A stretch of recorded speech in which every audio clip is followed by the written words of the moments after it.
হঠাৎ করেই গ্রামের বিভিন্ন অঙ্গনওয়াড়ি কেন্দ্র থেকে শুরু করে স্বাস্থ্য কেন্দ্রগুলি সরজমিনে পরিদর্শন করলেন জেলা শাসক।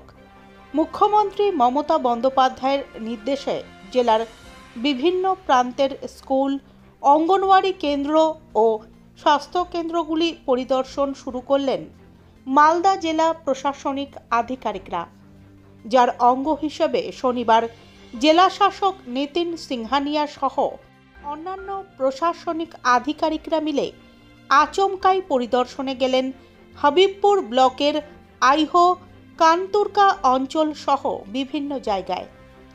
এদিন জেলা শাসক সহ অন্যান্য প্রশাসনিক আধিকারিকরা মিলে ওই অঞ্চলের বিভিন্ন স্কুল, অঙ্গনওয়াড়ি কেন্দ্র, স্বাস্থ্যকেন্দ্র ও পিএইচই পানীয় জল সরবরাহ ব্যবস্থা পরিদর্শন করেন।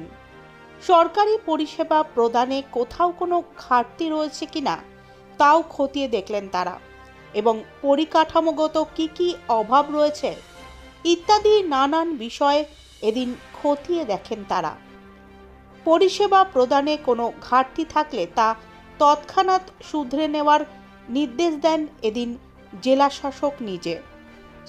মাননীয় মুখ্যমন্ত্রীর নির্দেশ অনুযায়ী পুরো জেলা জুড়ে আমাদের সব অফিসেস নিয়ে surprise visits of ICDS centre, school, স্বাস্থ্য কেন্দ্র এগুলো চলছে, যাতে পরিকাঠামোগত কোনো যদি ঘাটতি আছে বা আমাদের সার্ভিসেস যদি কোনো ঠিকঠাক দেওয়া হচ্ছে না সেটা দেখা হচ্ছে, অ্যাকশন নেওয়া হচ্ছে। সো সেই মর্মেই আজকে আমার ভিজিট। এটা কেমন পেলেন? কিছু কিছু জায়গায় কিছু কিছু অসুবিধা আছে, সেটা রেকটিফাই করতে বলা হয়েছে। বাকি স্পট ফিডিং আমাদের বাড়াতে হবে, সেটা যে আছে আরও ট্রেনিং যে আছে আমরা করাবো, এবং যা যা ইনফ্রাস্ট্রাকচারের ঘাটতি দেখা গেছে সেটা আমরা ইমিডিয়েটলি টেক কেয়ার করব।